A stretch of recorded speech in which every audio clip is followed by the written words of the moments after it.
Kia ora koutou, welcome to this NZEI Te Aotearoa Education for All webinar on the barriers to inclusive education.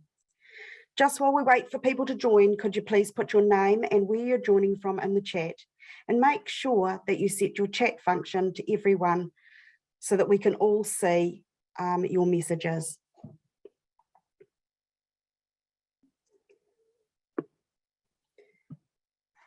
The Education for All webinar on the barriers to inclusive education is the focus for tonight. I'm Louise Hogarth and I'm an early intervention teacher at the Ministry of Education. This webinar is being recorded and will be sent out to those of you that signed up to the Ngā Aukaha All for Tamariki campaign. I will now pass over to one of our speakers, Nicholas Smith, to open our webinar with a karakia.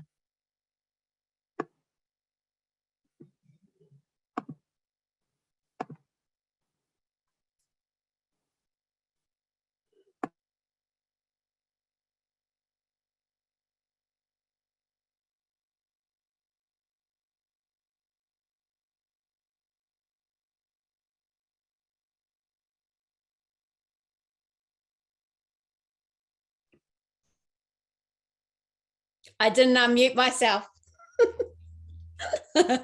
Rookie mistake. Okay, let's try that again. Me noi tātou, whakataka te hau ki te uru, whakataka te hau ki te tonga. Kia mākina kina ki uta, kia mātaratara ki tai. E hi ake ana te tākura, he tio, he huka, he hauhu, tihei mauri ora.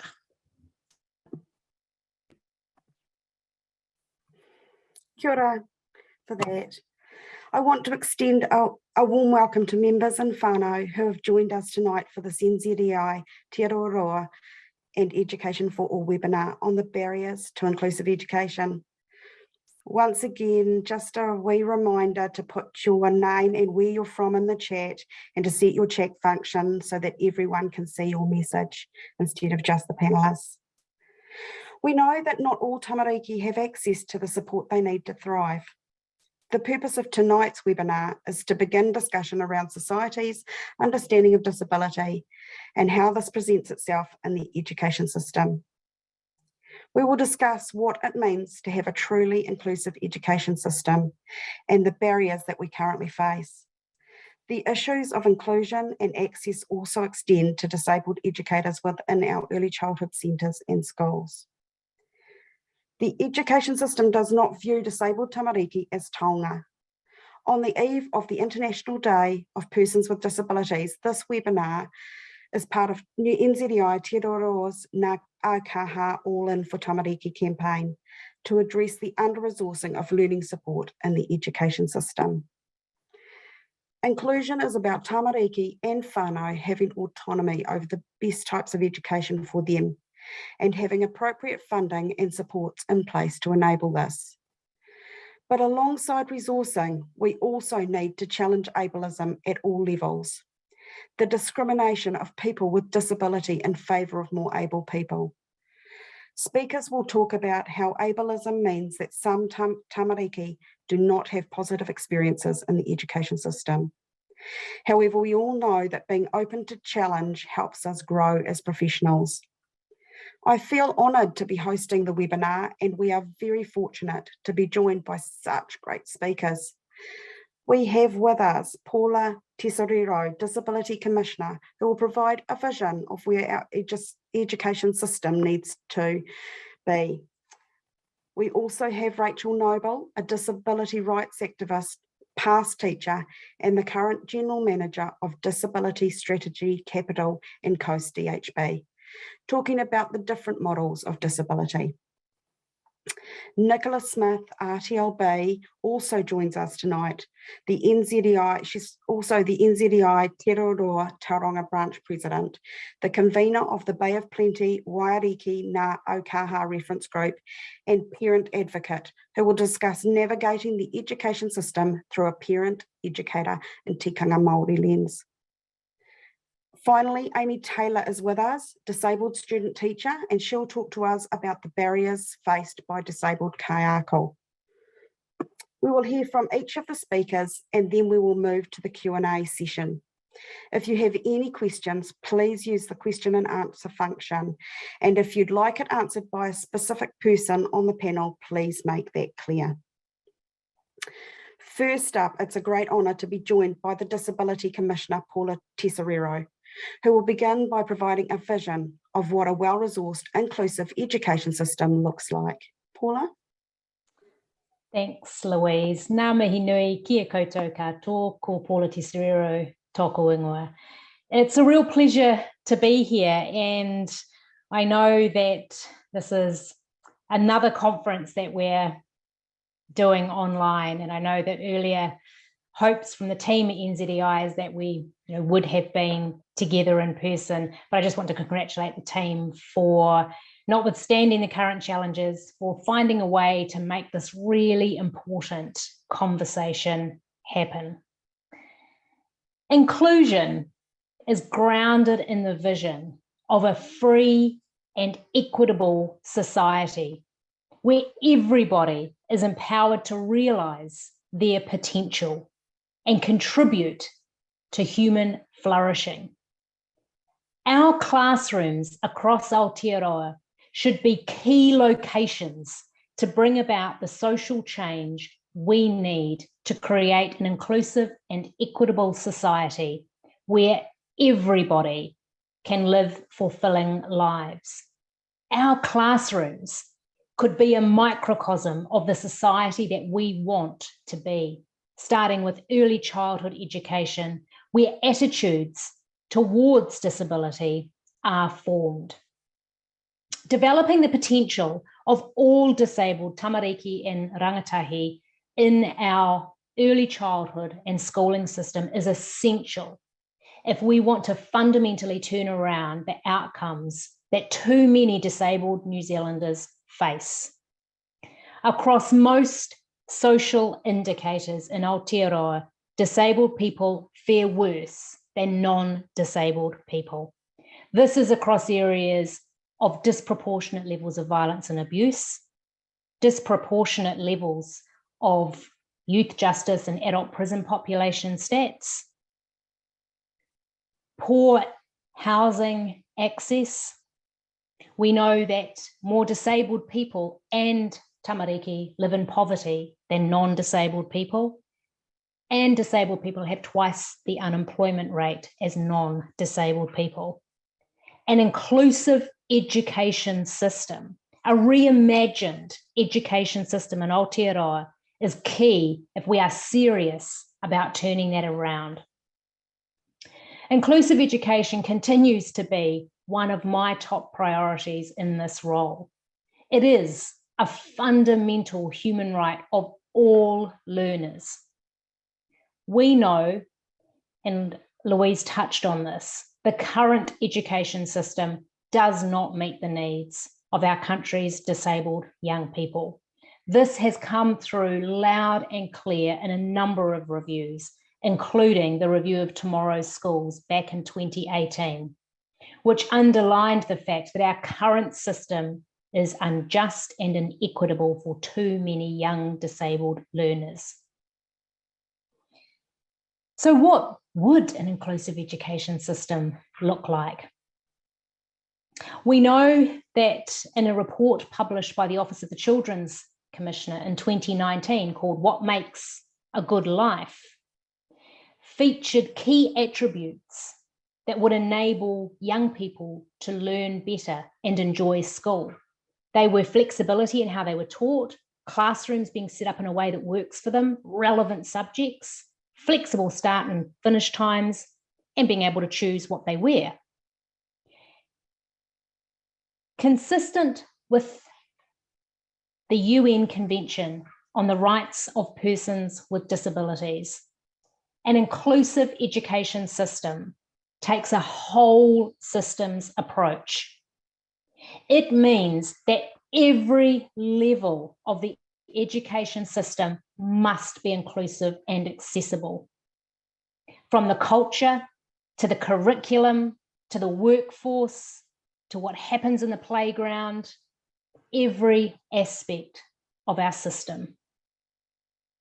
An inclusive education system must demonstrate that there is equality of access, that reasonable accommodations can be made for disabled learners, that there are supports available for disabled young people, supports that are effective, individualised, provided in an environment that maximises academic and social and personal development, and be consistent with the broader goal of inclusion. Building on the CRPD, I really encourage you, if you're not familiar with it, to read General Comment 4. Bit of a boring name, but it's a really important analysis of what the right to inclusive education means. It was developed by the Committee on the Rights of Persons with Disabilities, and it outlines 4 key features that are essential to the right to inclusive education. They are the 4 A's. Availability. There must be public and private educational institutions and programs that are available in sufficient quantity and quality. There must be accessibility. The entire system must be accessible. Buildings, information, communication systems, materials, the curriculum, teaching pedagogies. It must have acceptability. That means the obligation to design and implement all education-related facilities in a manner that takes account of the needs of diverse learners. And it must have adaptability. The application of universal design principles for learning is encouraged. To get there, we need a fundamental shift in Aotearoa around our mindsets as a country, our expectations of young disabled learners, our practice, our policy. And that needs all of you, teachers, schools, society, government, parents, whānau. We all have a role to play. And it won't happen without fundamental change in values. Enacting and popularising inclusive values consistently across our education system would be a fantastic way forward. Those values are things like universalism, equity, participation, respect for rights, respect for diversity, community, and a sense of belonging. If we have these inclusive values espoused by principals, boards, parents, caregivers, then actually no young disabled person should be denied a quality education because of disability. So what can you do? You can exert influence through your boards to make sure that there is an explicit commitment to inclusive education. We can all hold ourselves to account and establish ways of evaluating and measuring your journey of inclusion. You can make sure that your board and your leadership in every school and early childhood centre role models inclusion and take opportunities to upskill yourself in inclusive teaching practices. We have such a long way to go in Aotearoa to build an inclusive education system. But if we don't, we are going to continue to leave generations of young disabled people behind and potentially put them on a trajectory towards those poorer outcomes that I talked about in the beginning. It is time to reimagine our education system, to take advantage of current reviews, but look at the gaps that still continue, notwithstanding those reviews, towards building a truly inclusive and equitable education system to enable all young people in Aotearoa to flourish. Ngā mihi nui. Kia ora, Paula. Thanks for your insightful and visionary picture of what an inclusive education system could look like. It's it's wonderful to hear words such as flexibility and adaptability, choice and accessibility, and some of your kōrero. Now that we know where we want to get to, and Paul has painted a really clear picture of that, I'm going to pass on to Rachel Noble, who will talk about the different models of disability. As educators, I think it's very important that we continually look at our own frames of reference and how this relates to our mahi in the education sector. Over to you, Rachel.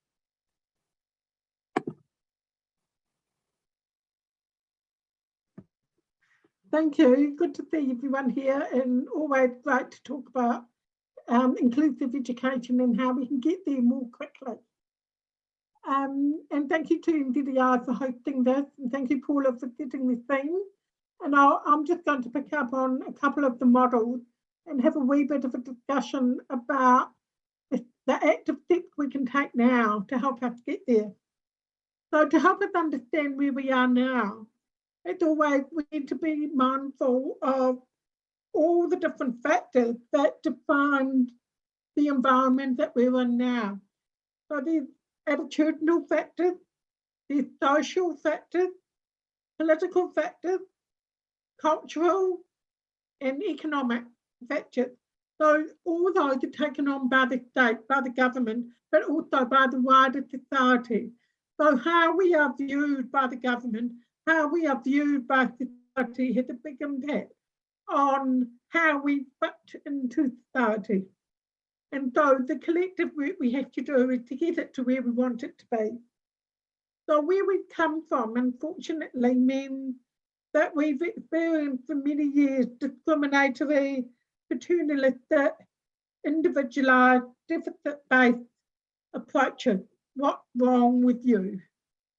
How can we fix that and not recognise the whole person?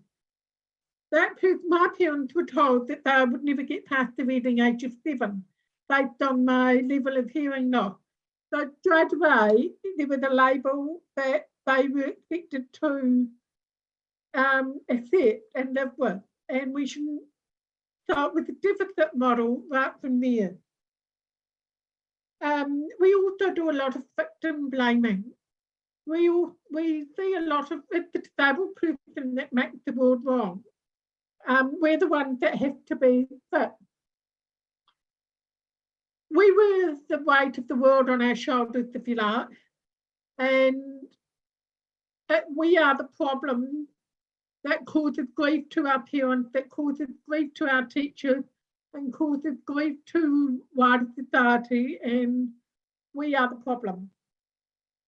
There are a little understanding of the determinants of health and health inequities, and also superficial understanding of the civil rights movement. So if we focus on the medical model, a lot of that comes in. We are seen as abnormal people. Whatever's wrong with us is caused by a disease or injury or health condition.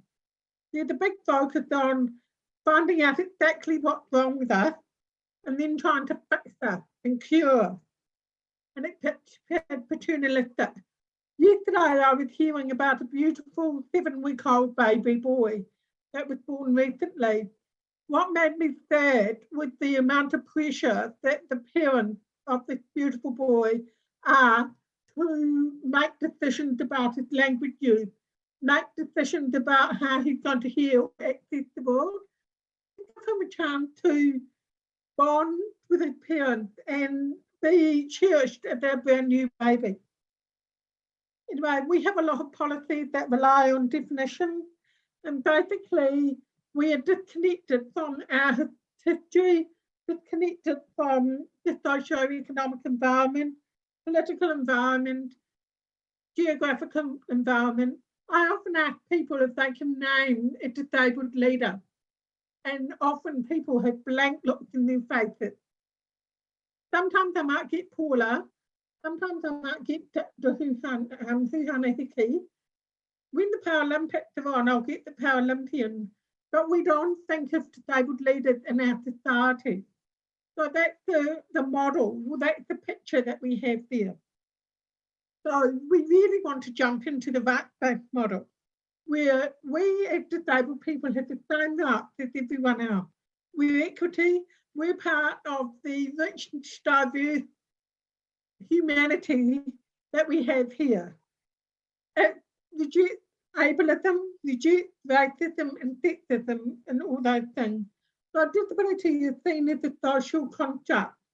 So if I think about myself as a deaf person, connected with the deaf community, connected with deaf history, connected with deaf humour, but also part of the wider disability history, disability culture, disability, our view of seeing the world and seeing it as a great way to see the world and being able to connect with others like ourselves.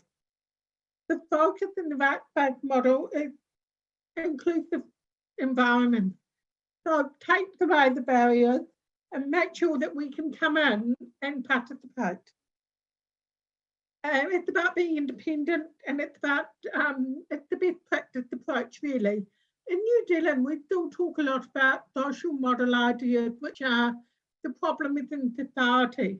But I'm always pushing to move more into the right-based model because we are equal in society. So at my work within the health space, we say that our work is to promote inclusive and accessible healthcare services for all people. We don't care what the person comes with. It's about how do we make sure our health services are accessible to youth. And I think the education space needs to just ask the same question. We have too many constructs in place, too many systems that get in the way. And we just need to ask the child what will make this environment work for you. But it could also be the disabled parent, disabled teachers, multiple staff. I know from my experience going into school events was always about, I wasn't really welcome here because I was different. So how do we make sure that parents like me can be fully involved in the school environment as well? So I think the language that we use is the most powerful way that we can change and create a better environment. I'll give you one example. I registered for a webinar, I think that's on tomorrow, and someone saw my name on the list, so they emailed me, and it was a very lovely, gentle letter, and it said, how can we support you to attend? And that, I'm not going now. It just put me off. It just, if they said, how can we make this accessible to you? I might have still gone. But because I was being treated in a more, for me, how can they help me? It makes me become dependent. So I think we need to really reflect on our language and how we can really put forward a way of thinking where the child drives what the outcome should be. How does the child access the curriculum? Make that work. And I know from the Enabling Good Lives work that's happening in Mid-Central, when they give funding to disabled people for their support needs, because of the traditional way of doing things, they've changed it and people actually don't need as much as they thought they need. Because when they get what actually works for them, it's actually more efficient. So I really believe that we can create an inclusive education space here.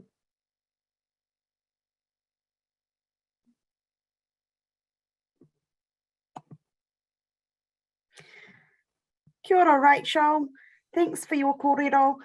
I was really moved by the question that you ask educators to consider moving forward.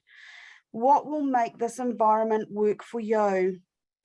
I'm sure we can all reflect on the students we have in our classrooms and our early childhood centres currently and pose that question as to what will make the environment more successful for that child in any particular routine or situation. I'm going to pass over now to Nicola Smith, who will speak about navigating the education system through a parent, educator and tikanga Māori lens. Nicola? Thanks, Louise. Ngā mihi nui kia koutou katoa I tēnei pō. Thanks for joining us tonight. A very close subject to my heart. And we'll rewind 17 years to when my darling was born. So my jet was born 2004. I looked at him in his bassinet and the sun was shining on him, and I had never experienced that type of love before.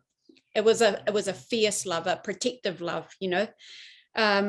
Very quickly, however, life changed because of what he was born with. So he had allergies that caused anaphylaxis. So he spent a lot of time in hospital. I have lost count of how many times we have nearly lost him.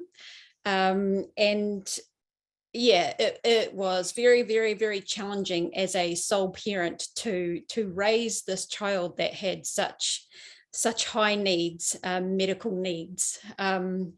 Fast forward to school, I did not want him to go to school because of the number of things that he was allergic to, and I just didn't trust that he would be safe. And so because of the allergies, he was different. He had different food. He couldn't sit on the carpet. He couldn't touch grass. You know, a lot of people said, oh, he needs to just live in a bubble. And that broke my heart as his mum, because, you know, that I wanted a lot more for him than that. He brought home his first few little readers, and he would know the word at the beginning of the book. He would kind of know it in the middle, and then he would not know it at the end. And as someone who really thrived in our education system, I was really confused because I did not know what was going on. That took me on a journey to learn about ADD and dyslexia. He was diagnosed with those when he was 7. And this has been the hard part of our journey. What happens when you can't see or hear the additional need that our children, that our tamariki have, you know? Because I thought, okay, I've got to learn about this stuff. I wound up my personal training business, and I, at 38 years old, went back to school to train to be a teacher, because I did not want the exclusion of other students to affect them the way that it had affected me and the way that it had affected my child. Hard work for our whānau, hard work. So yeah, off I went to do my study, sole parent. It was really, really tough, but I knew why I was there. I knew that the inclusive education system that could be possible was possible, at least in my classroom. You know, for the 6 hours that my kids were at school in my class, they knew that they were loved. We were a family. Everyone was the same. We were made on purpose for a purpose, and they really, really thrived. As a result of that, RTLB got in touch and said, we want you to come and work with us. So hence the reason I'm an RTLB now. But the problem with the education system, it cannot be left to chance. And that's what I'm seeing more and more and more of. Some people have an amazing entry into support for their learning, support for their learners, but others are completely left out in the cold and left to fend for themselves. And it's tough on families that have no idea how to navigate this system. So, you know, from a tikanga Māori perspective, we see our tamariki as taonga. We raise them within a community, within a whānau. So the load, for want of a better word, the load is spread throughout a number of people, rather than one person having to take it all on. I mean, I was fortunate. I did have my mum and my sisters to help me, and, you know, now my husband, but it was kind of too little too late for my jet. He's 17 now. He has an independent reading age of 7. This year, we found out about a C-pen. I mean, it was too late to find that out, you know, far too late. So yeah, I share my parent voice, my educator voice, my Māori voice tonight on this webinar, in the hope that we get the funding that we need, we get the resourcing that we need, we shoot to pieces the marginalism that is still very evident in our education system today. You know, oh, sorry about it if you're Māori, sorry about it if you're disabled, sorry about it if you're from impoverished conditions. There are too many dialogues out there that say that those people, that us people, are not as good as the Eurocentric education system that we have inherited. So let's get it going. Join our Ngā Aukaha campaign, and yeah, thanks for letting me share and join you all tonight. Kia ora, Paula. Thanks for sharing your story as a parent, professional, and RTLB. It's always sobering to hear parent stories, so we thank you for being so open and honest. So moving on, I'm going to introduce Amy now, and Amy's going to talk to you a little bit about her journey as a disabled teacher. Amy. Kia ora everyone, nā mai, ko Amy toka ingoa. I'm a 30-something-year-old Pākehā woman wearing a black dress and a gold necklace and earrings, and I have dark hair. I'm a disabled student teacher, and I decided to change my career to be a teacher because I was under the misconception that education was an inclusive field. And I'm sure many, many of you here as parents would like that to be the case, and it simply isn't, which is really, really sad. So yeah, I've had a really hard year. I've had a really big learning curve that actually changing my career from something that wasn't inclusive, I was a scientist in my former life, to something that's not inclusive has been a bit of a depressing undertaking, to be honest. I think it's important that we know why we need disabled teachers. I'm going to talk a little bit about that before I share my personal story. Apologies if I've kept checking my watch. I'm not checking the time, I'm checking my heart rate because I have a rare disease that affects my heart. So I need to keep on top of that. So our Aokaha need diversity, and they need to know that diversity is the norm. All our students, our typical students, our disabled students, our minority students, religious minorities, ethnic minorities, they need to know that diversity is the norm, and having disabled teachers, having ethnic minorities, religious minorities as teachers shows students that it is okay to be different because difference is the norm. When we have disabled teachers and they are seen to be valued by the other staff in the school and in that microcosm that Paula talked about, and when we have disabled teachers that are valued, they're valued by the student body, they're valued by the staff, disabled students see themselves as valued, they see themselves as part of that community of learners. It's something that I've had a big problem with as a student teacher with a disability is using equipment in the classroom. My mobility equipment, my hearing equipment was not accepted in the classroom. It was very difficult for me to use equipment in the classroom. From a social perspective, which, yeah, it caused me a lot of heartache, I have to say.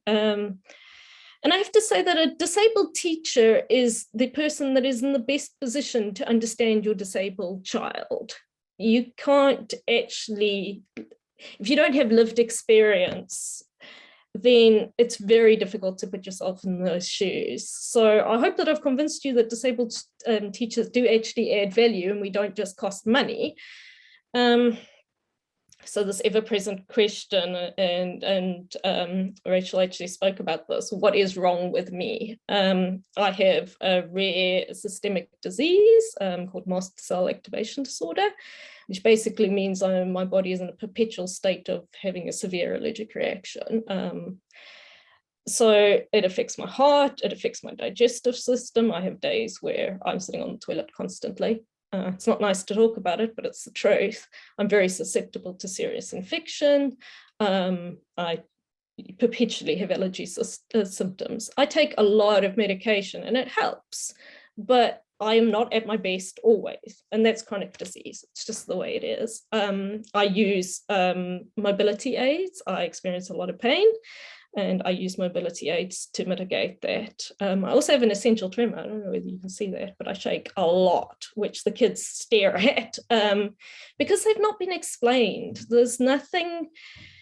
There was no infrastructure in the classroom to actually make it clear to the Tamariki that this is what is wrong with me. And the children need to know that. They're curious, and who can blame them? And part of acceptance is them actually knowing and understanding how people are different. I mean, they're only little kids after all. So when I approached teaching as a career, I was disillusioned very, very quickly. On my first day of lectures, there was a refusal to use microphones in the lecture. Now I'm hearing impaired. It's just completely impossible for me to access that information. I sign a lot more now than I did a year ago, but I'm not a fluent signer. Most hearing impaired people aren't. I was offered a note taker, but due to some stupid semantic error, they wouldn't come to workshops, they would only come to lectures. So if the lecturer happened to call the subject a workshop, I didn't get a note taker. There's huge limitations in captioning because they were done manually, which took forever, which means that my lecture notes were completely delayed. And that was just the theoretical component. When I came into the actual learning space, being placed in a modern learning environment with 50 noisy children, I just completely lost. I mean, I generally like to think of myself as a relatively intelligent, high-functioning person, but I cannot function in that environment. And I wouldn't be surprised if there are lots of children that don't function particularly well in that environment. There were no sort of spaces that I could take a group of Tamariki out so that I could actually hear them. There's no sort of acceptance that I would be using medical equipment, and no explanation of the children, despite me having made it very clear to the schools that I was going to what the situation was. I also made massive unfounded assumptions about my medical condition. Because I shake, that naturally meant that I had a high degree of anxiety and was not actually in control of the situation. I have a neurological condition. It's got nothing to do with anxiety. And even if it did, there's nothing wrong with having anxiety. It was also a major misconception from the provider that I would be better next year. I could withdraw and then next year try again. But I'm not going to get better. That's not how chronic disease works. That's not how disability works. So I really want to stress that this is not about individual associate teachers. This is not about individual people or principals. This was, or universities for that matter. This is like a systemic problem in the industry, is that it's just people like me are completely forgotten about. It's not something that it's accommodated. There's also an assumption that other people could tell me how I needed things to be set up. If I told them I have hearing loss, well, then this particular way of positioning the children must work for me. And it just doesn't work like that. The only person that can tell you what I need is me. And in the case of Tamariki, perhaps it's your whānau and your caregivers that can say that, but it is not somebody who's met me for 10 minutes. So what I need to function in a classroom, and I can do it. I think that low expectations was another thing I really struggled with. Like, there was really an expectation that I would fail, that I would not be able to do this. And lo and behold, I couldn't get through my placements. I had to withdraw. So perhaps their expectations were met, but I can do this. I can be a teacher in Aotearoa. But what I need is autonomy to set up the classroom as I need it. I need flexibility. I need to be able to do my placements part-time, which is apparently not an option. I need to be able to have time to rest and attend appointments. And I need for people to accept that when I say I'm going to the doctor, I am actually going to the doctor. I am not just giving off. I need to have people really consider what relief teaching is. A lot of beginner teachers, the only work available to them is relief teaching, and it doesn't count towards registration. And for disabled teachers, it's even harder to get experience because of the low expectations that was placed on me as a disabled teacher. So if I am able to do relief work, I would like that to actually count towards my registration. Also like to consider the possibility of reduced duties. For me, like a full 6-hour day with the Tamariki plus 2 hours of prep work is just absolutely too much, and not being able to have breaks because of having to do playground duty. I have to say I was passing out by the end of the day. I was making myself very ill. And that is not to say that I don't have something to contribute, that I'm not incapable or not capable of actually functioning in the space. I just have different needs to other people. Yeah, I really, from thinking that this was an inclusive space, it's really made me very aware of the struggles that whānau parents facing with their tamariki, because it's not an inclusive space, not an inclusive space for kaiako, it's not an exclusive space for tamariki. It sounds a bit of a depressing story, sorry. It is.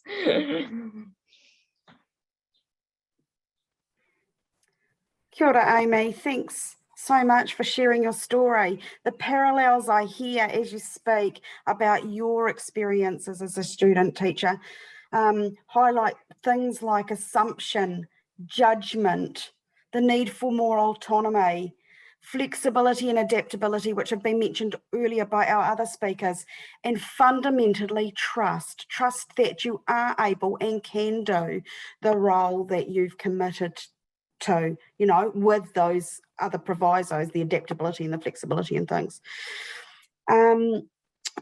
So I think now we are coming to my story. I think I'm going to share my story with me. Sorry, I'm just following the script here. So just very quickly, I'm going to share my story with you, and then we're going to move into some questions and answers prior to our finish. So my son Riley's 16 years old, and he has autism, an anxiety disorder and OCD.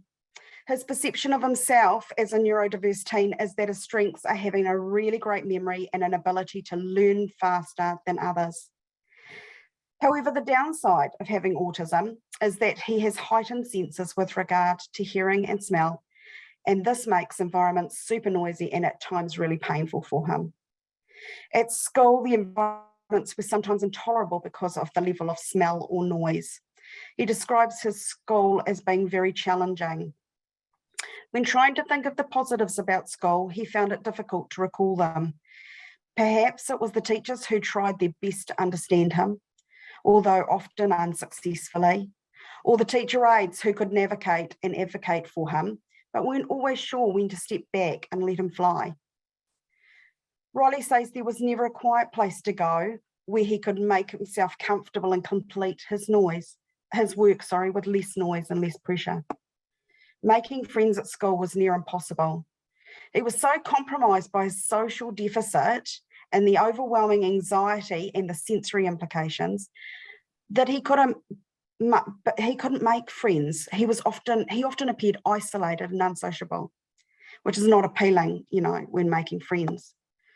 As an early intervention teacher with a parent lens, I often experience difficulty within my professional role. I have the capacity to understand the challenges that will be faced by whānau. I've travelled that journey myself. I know the journey ahead that they have and the supports and the resourcing that they're going to need. They're not always available, and they're not always sufficient to generate a successful outcome for their child unless the system changes. Understanding and supporting tamariki with diverse needs is individualised and it's unique to each situation, and it's important to remove our own personal and professional bias. in order to better understand and support a whānau's aspirations. It's also the uniqueness of each situation that makes this also very complex. Every child deserves to be valued within the education setting and to have the same opportunities to learn. We have a place to start tonight after listening to our wonderful speakers. It's time to listen and it's time for change. Okie dokie, so we're going to now move to the questions and answer session. So we're going to begin firstly with you, Nicola. As an educator, what do you see as some small changes that people can make in their day-to-day mahi? Nicola speaking. Whakawhanaungatanga. Relationship is key. The more we get to know our students, their whānau, the less of a gap there is between home and school, and the more understanding that the educator has about the needs of their kids. So yeah, whakawhanaungatanga, get to know people, have conversations, walk alongside, walk a mile in their shoes, you know. Thanks, Nicola. Paula, a question for you. How could we redesign inclusive education policy and practice in line with the UN CRPD guidelines, human rights approach to education and UDL approach? Thanks. That's a great question. I just actually wanted to add something too to the last question, which is, you know, as a disabled person growing up in our education system and seeing the huge challenges that whānau and young disabled people have today, I think one of the great things that educators can do is have high expectations of disabled learners, have the same expectations as you have of all your learners. To me, that's something really, really key.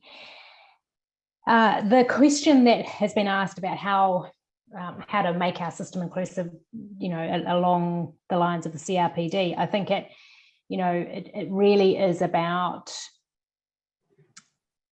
I think, taking that general comment that I talked about, that general comment 4, making it really specific for Aotearoa, putting a treaty lens across it, thinking about how those 4 A's can apply in our system. I think that I could do a sort of a whole speech on answering that. But I think at the heart of it, yes, there's lots about resources, and you know that is true. But at the heart of often what happens in any system, actually, in any structure, is that idea of ableism, and other panelists touched on this. Central to that is this idea that we as disabled people need fixing. And for young disabled people, I can't state enough how much that leads to that internalized idea of ableism, which is really harmful. And more broadly, it actually leads to people having quite a lot of misconceptions about us as disabled people, making a lot of assumptions. So I think really turning our system away from that to being one which is far more strength-based, which is, you know, what are the talents and skills and strengths of these young disabled people that we want to see flourish in the same way as we do for all our young learners. And really, really, really key, I think, is the answer is not taking a child out of the system and putting them somewhere else. That cannot be the way we build an inclusive education system, because that goes to the heart of what Rachel talked about, which is that there's something wrong with the child. There isn't anything wrong with the disabled child. They are what they are, and every child in your classrooms are what they are and need support wrapped around them in their communities. So I'm sorry, it was a bit of a long-winded answer, and I didn't want to repeat a lot of what I said about the CRPD that I already said in my speech. Kia ora. Thanks, Paula. Okay, the next question is a question that we're going to pose to each panel member, and I'll just start with your name first. So the question is, how can we make mainstream education settings more accessible and welcoming for our Oars funded students with high needs? Rachel, I'm going to go to you first.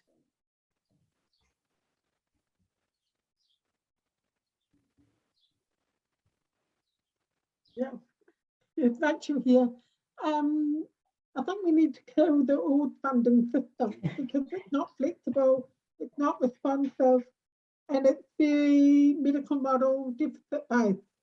So that's the first thing. So what was the question again? I'm focused on that too much. How can we make mainstream accessible and welcoming for our Oars funded students with high needs?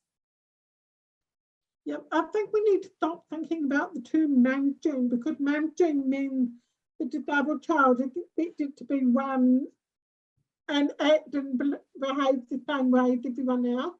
We need to be talking about inclusive classrooms, where everybody is educated effectively.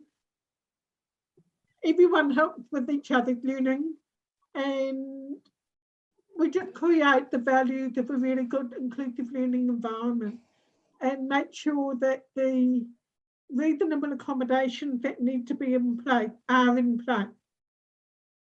So we need to shift our focus into what are the accommodations we need to make. Kia ora, thanks. Next up, Nicola, how can we make mainstream educational settings more accessible and welcoming for our Oars funded students? I know we're probably quite familiar with the teaching metaphor of being a gardener.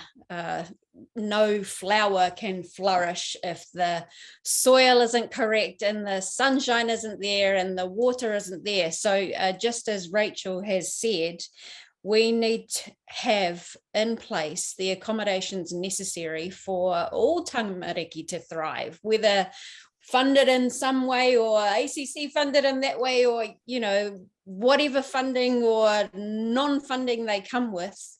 Yeah, like I said before, all kids are made on purpose for a purpose, and they're made that way for a reason. We may not know it yet, and they may not know it yet, but as long as we accommodate and love them and look after them, then yeah, the world's their oyster. Kia ora. Amy, what's your take on this question? It's all about whānau. Bring their whānau in. I want to talk to their family, everybody in their family. They know this child. You don't know this child. You can't know this child in the way that they know this child. And that applies to all the children in your classroom. Bring the whānau in, get to know their families, and how they function, what they like, what they don't like. Because the way that you engage any child is based on their interests, what they enjoy. You cannot engage a child if they're not interested. They simply won't. So yeah, I don't care about funding, because at the end of the day, that Oars funding gets spread so thin among every child that needs it in your classroom. Yeah, it would be great if there was more, but there isn't. So treat every child with that love and incorporation of their family values. Thanks, Amy. Paula, have you got any comments to add here? I think it's all been said. I absolutely tautoko your point, Rachel, about the funding models and the inequity actually that the funding models really create right across the system. You know, we've talked about attitudes, and I think the critical thing, I just saw it actually pop up in the chat, that not all disabled children are Oars funded. Absolutely. In fact, a very, very tiny proportion of disabled learners are Oars funded, and actually there's a huge gap. I mean, you know this, parents know this, huge funding gap between those who are Oars funded, and even those who are Oars funded actually, in my view, are not funded sufficiently to meet their needs. And I think, you know, we haven't talked a lot about workforce development and ongoing recruitment, and to Amy's point, you know, the recruitment of disabled leaders in our schools. So. those additional points from me. Great, thanks, Paula. Great to hear your comments on the OARS funding. One final question. This one is for you, Amy. What 3 things would you improve in your teacher training that could make a difference for aspiring disabled persons who want to be a teacher or work in education with children? So the first thing I would say is I was asked on sort of very first day, or even long before I started, what do I need? But of course I had no idea. I'd never been in a classroom. Yeah, so that idea that you have it's great to be asking the disabled person, what do you need? But they need to have the experience to be able to say, this is wrong, this is wrong, this is wrong. I can't deal with this because this doesn't work. But you can't do that. It's all asked at the wrong time. So that's the first thing for me, is to give a disabled initial teacher the opportunity to actually be in the classroom before you start making judgments about what they can and can't do. And other thing is that I don't know where the communication gap is, and I'm not going to say it's across all schools because I have no idea, but I tried to make it really, really clear what my disabilities were. I hate the term, but what's wrong with me? It was made very clear to the school beforehand, but there's this sort of very ableist thinking. I call it ableist fear, that able-bodied people tend to like skirt around talking about disability to disabled people as much as they absolutely possibly can. And it meant that nobody was consulting with me. They were just absolutely trying to avoid the point that I actually, and it made me feel super awkward. Like I don't use walking aids all the time, and I use them sometimes, but when I needed them, I was told that there was a health and safety problem with using walking aids in this classroom. So I was stuck at home not finishing my placement. And if I'd have known that before, maybe I wouldn't have wasted $8,000 on learning how to be a teacher, because yeah, so that's my second point. Don't have any fear of actually talking to the person about their disability. And third point, I don't know whether there are any third points. No, I mean, the provider in the first place needs to be more aware. I mean, not being able to not using microphones is just a ridiculous entity. These things are not hard. It is not hard at all to have a microphone. Every lecture theatre should have one. You should use it. Kia ora, thanks for that. So what I'm hearing from the messages that you're sending us are that first we must give our tamariki and our disabled community opportunity and access. Secondly, we've got to be open to having the conversation and communicating with honesty and transparency about disability. And thirdly, we need to remove the barriers to inclusion. Look, we've run out of time tonight. Now we're at the end of the webinar. I'm sorry if there was a question that you posed and we didn't get to answer that. It's been a really amazing discussion. It's certainly brought in my mind a lot wider than my own experience with disability within our family and within my work.